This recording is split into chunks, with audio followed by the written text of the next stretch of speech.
Hello, I'm Ben Wattenberg. The word conservative conjures up images of the miserly Ebenezer Scrooge, while liberal brings to mind the kindly Santa Claus.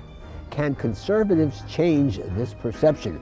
Joining us to sort through the conflict and the consensus are Mario Cuomo, former governor of New York and author of the recently published Reason to Believe, and Arianna Huffington, head of the Center for Effective Compassion at the Progress and Freedom Foundation and author of The Fourth Instinct, The Call of the Soul. The topic before this House: can conservatives be compassionate? This week on Think Tank.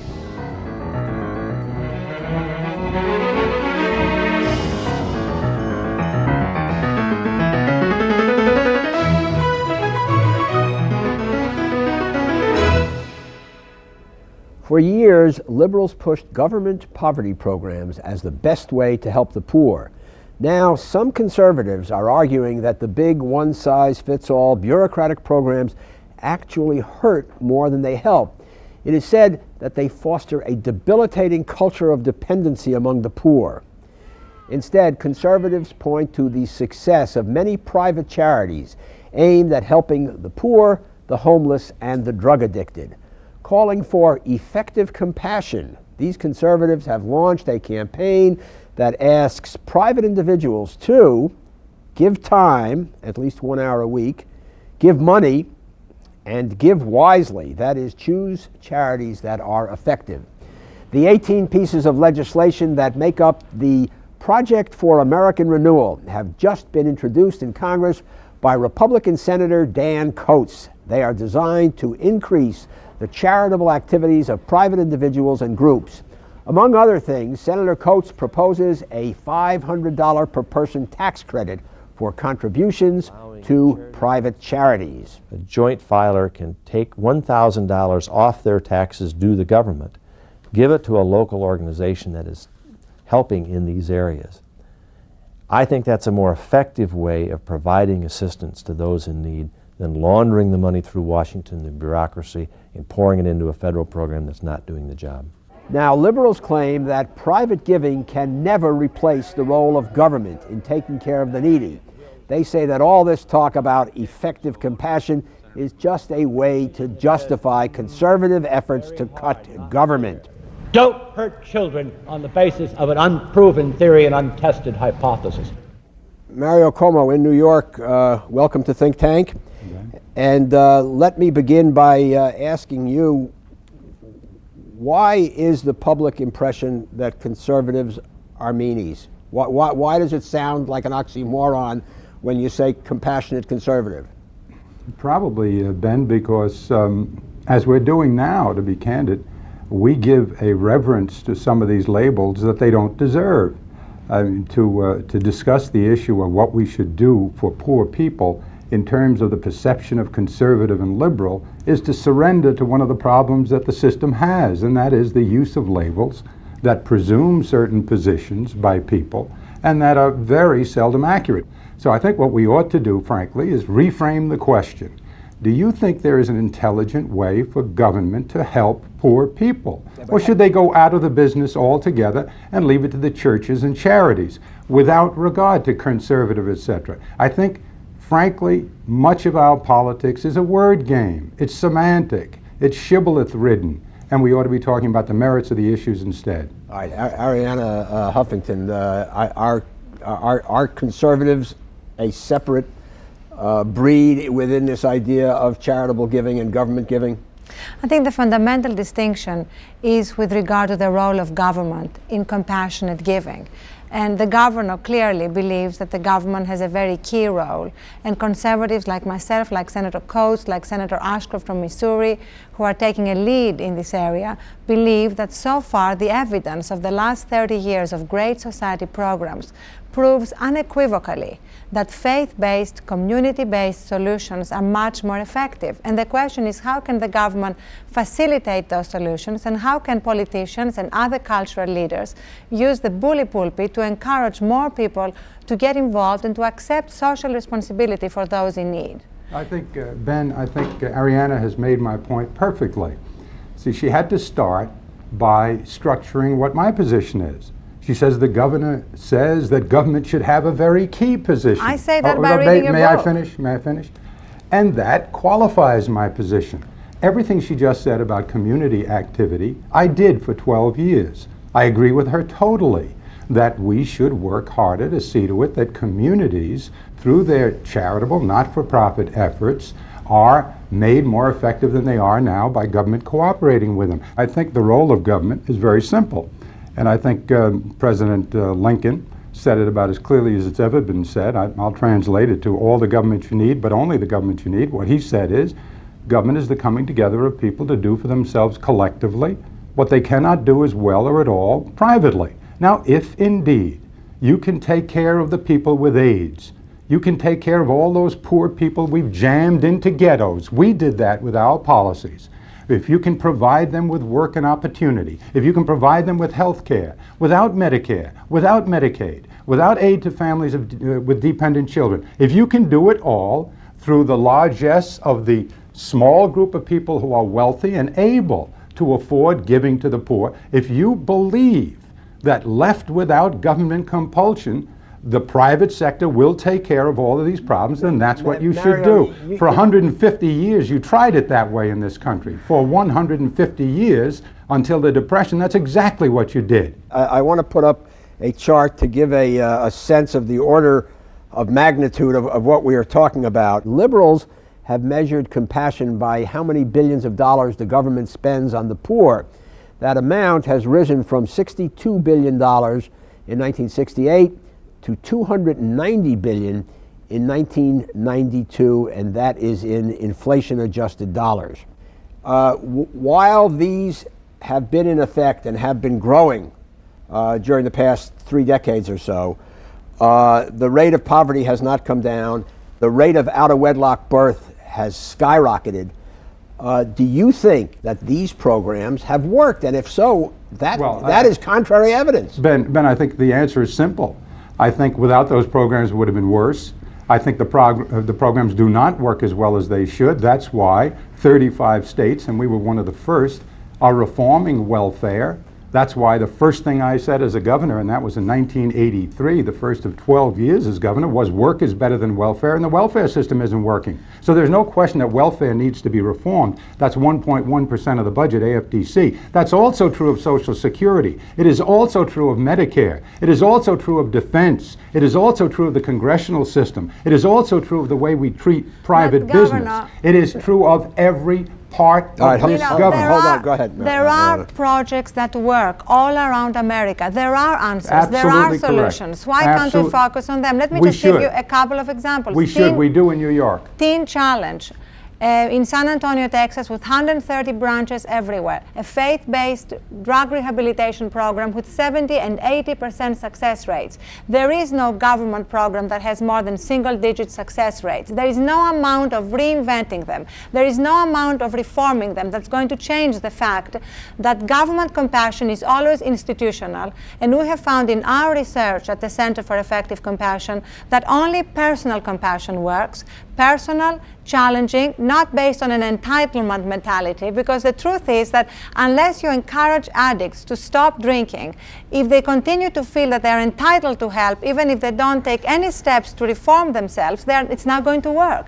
And also, we have found that when compassion is spiritual, by which we mean anything, from a particular denomination to the belief in a higher power, as in Alcoholics Anonymous, when it is faith-based, it works, and when it is purely secular, on the whole, it doesn't. But none of that is arguable. It seems to me. I think all of that's correct. Now the question is whether, when you get one of these good private programs, it makes sense for the government to help finance them and let them run it, which is what we do in New York State and in most states in the United States. If you send government money out to a church or a synagogue, there is going to be some, excuse the expression, bureaucrat with a regulation to make sure that that doesn't get misspent. It's not spent fraudulently. It's spent for the right thing. You then have stacks of paper. You then have somebody who does it wrong. You then have newspaper stories in the New York Post with great big headlines. You know, Joe Glotz is a crook. and it's all government money, doesn't it get you right back into the same spot you're in now? Well, these are really been interim solutions. Nobody's suggesting that the whole system is going to be dismantled overnight and private charity is going to take over. We're talking about a massive increase in citizen involvement. That's what I call it. It's not really private charity. We're talking about redefining what it is to be a citizen, to go beyond voting and lobbying the government to take care of the poor, and actually doing it ourselves, devoting some time and some percentage of our income. And you know what, Governor? It's not the wealthy who are giving more. It's the non-itemizers who are proportionately giving more of their income to help those in need. So it's not a question of noblesse oblige. Arianna, it is a wonderful instinct for people to give. Probably there is no nation in world history as generous as ours. I know in my own state, you know, it's not just the organized charities. We have about 130,000 people fighting fires in the state of New York. Only about 40,000 of them get paid. All the other firefighters are volunteers, believe it or not. So we have a very strong commitment to private charity, call it compassion, and that's fine. We use that instinct by government supporting the Archdiocese and Jewish Federation, et cetera, and the not-for-profits do the work. All of that's unarguable. Can it be done better? Of course. Are there possibilities for corruption even by not-for-profits? Of course. Are some of the not-for-profits led by people who get $400,000 salaries? Of course. So we should do that better. The main question is this: should you take government out of the business? And if your answer is yes, if you want to go back to our first 150 years from the Constitution to the beginning of the 1930s, when the mentally retarded were village idiots, and you locked them away in a private charitable place and put mitts on their hands so they wouldn't claw one another to death. Do you want to go back to that, or do you want government to assist in this effort, albeit they have to do it more intelligently? That's the only intelligent statement that they issue to me. Arianna Huffington, what is wrong with people collectively giving money to the unfortunate? After all, we do that privately as well as publicly through, for example, an institution like the United Fund. We say, I don't have time to give to the 31 charities I would like to give best. I'm going to write out one check, send it to the United Fund, and they will distribute it. Is that so much different from government? Well, first of all, it is different, but more important, there would be nothing wrong with doing it collectively through the government if it worked. It just doesn't work. And that's really at the heart of the problem. And when we ignore the evidence of it's not working, we are really being extremely irresponsible. It's because it doesn't work that we need to dramatically change the way we take care of those in need. Let's take the case of Eliza, the 6-year-old that was abused and brutally murdered by her mother in New York. There were plenty of caseworkers that went there. The whole system was in place. There were 8 reports filed in the short 6 years of her life.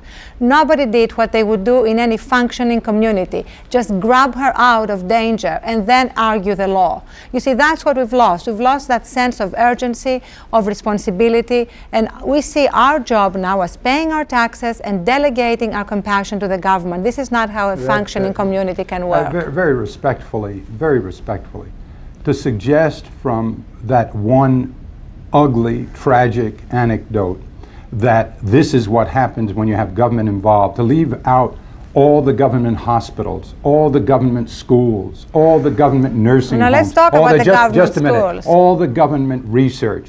To say that for all of these years of welfare, nobody has been kept alive, nobody has been fed, including my own family. I To did say not that it say any of doesn't that. work, you know, is an absurdity. To say that it hasn't worked perfectly is absolutely correct. To say that you could do without government is a joke, to be candid with you. And this is why, you know, the loose use of language is foolish. Hold on, The bottom line is this: you need government involvement, because if you leave it to the private sector the way you did for 150 years, they will not take care of the starving children, May period.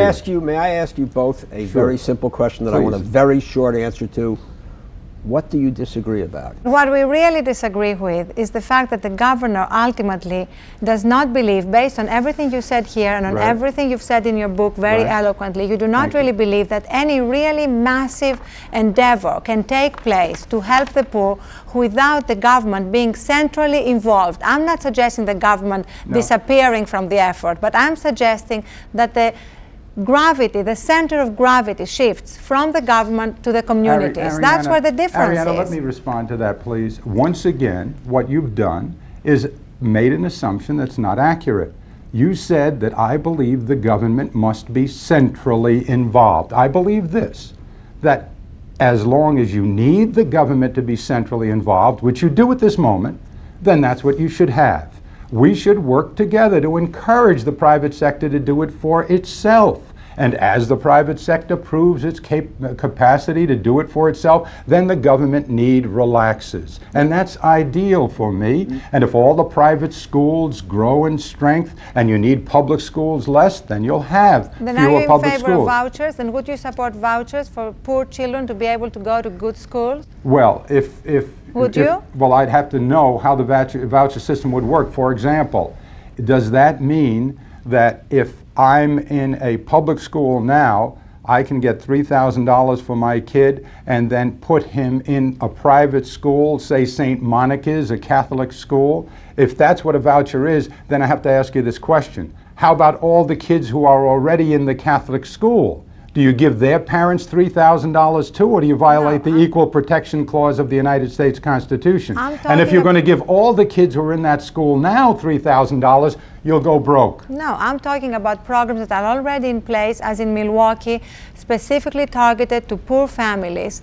And it's been an incredible community outpouring of money, of encouragement to get those children out of schools where they are not learning anything. My evidence is that it has been a very limited success, if it's been a success at all. And you avoided my question. If the voucher means that some people, even the poor people, will be given $3,000 or whatever the amount is to go to a private school, then the question is this: how about all the other kids who are in that private school now? Don't you have to pay for them? This is really a very important issue. Sure. Because for the governor to ignore the evidence of what's happening in public schools all across America, when in Washington, D.C., it costs $9,000 to keep a child in these public schools where by any educational standard they graduate without being able to read often, without being able to have a good job, without being able to function. How can you defend a totally broken system? I don't. I think we have What do you suggest? And we have two systems. We have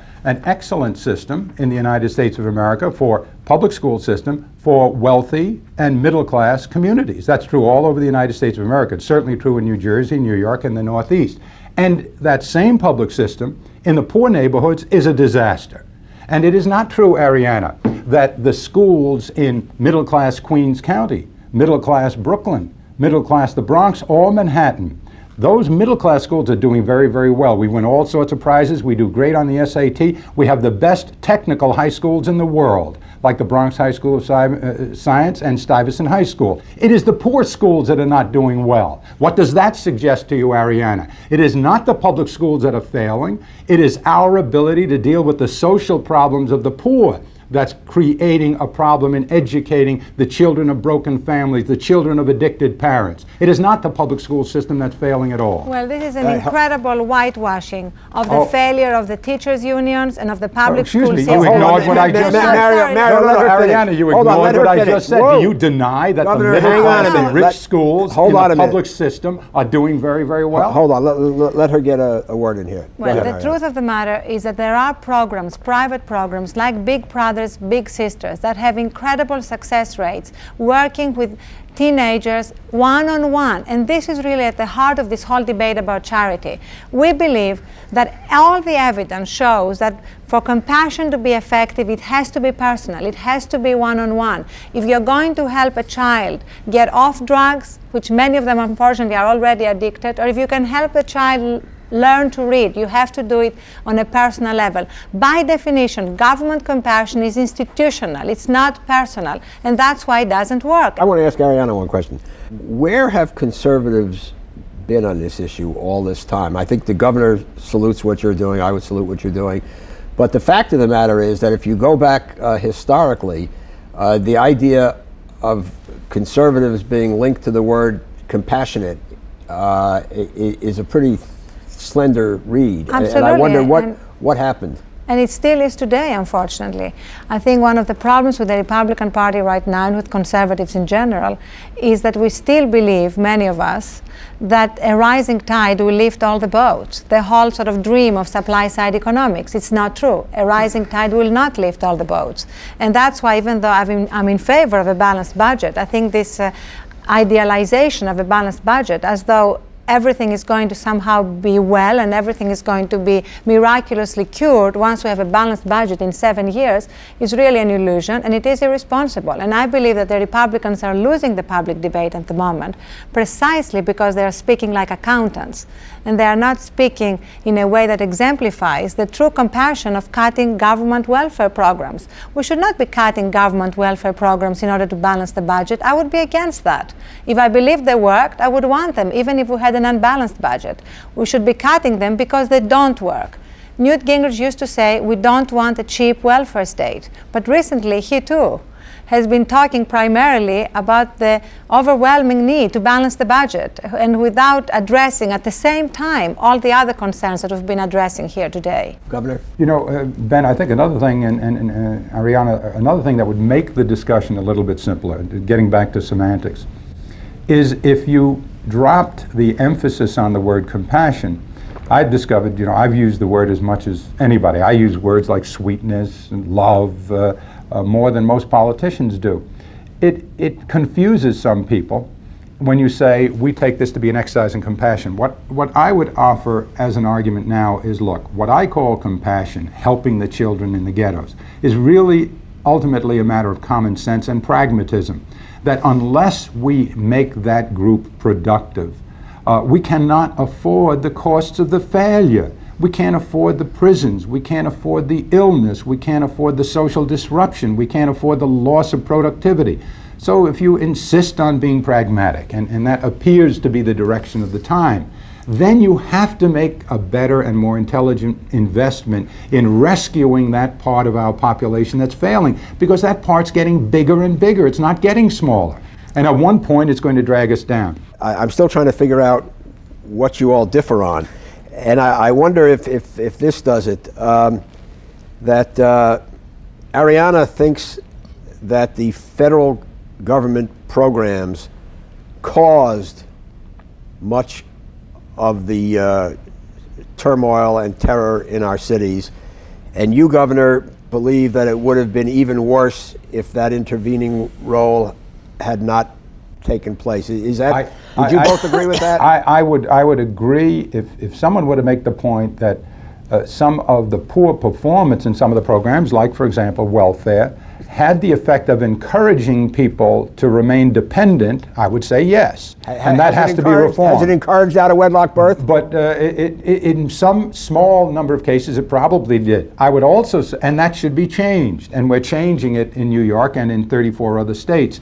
But I would also say that overall, even with those imperfections, like the imperfections in defense, like the imperfections in education and corporate welfare and research, even the imperfections of our legislature, which we've invested billions in over the years, and they're still the most unpopular institution we have, that overall, the welfare system has produced a better situation than you would have had without it. Would you agree that that is the difference between your position and Governor Cuomo's position, that you think the federal programs caused it and he thinks it would have been even worse had we not gotten into it? No, not really. First of all, I don't think that they caused it. I think they were a contributing cause. I think other reasons that you've written about, the breakdown in values, in family, were more important, more significant. I think the fundamental difference between us is about the present and the future, not about the past. It's about where should the emphasis be now? Should it be on community-based solutions, churches, synagogues, families, or should it be still driven by the government with the help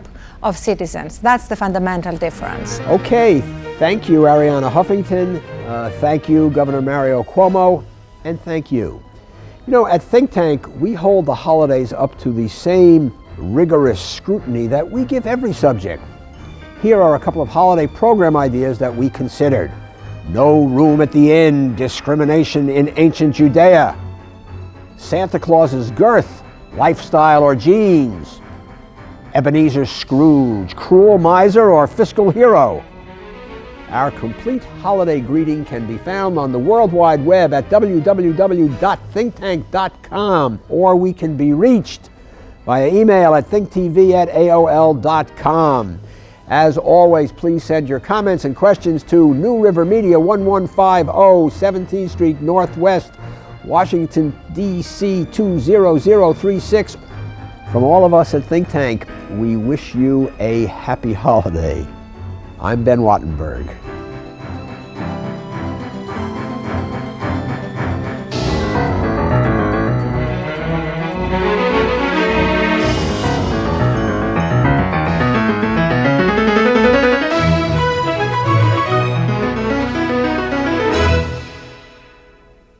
This has been a production of BJW Incorporated in association with New River Media, which are solely responsible for its content.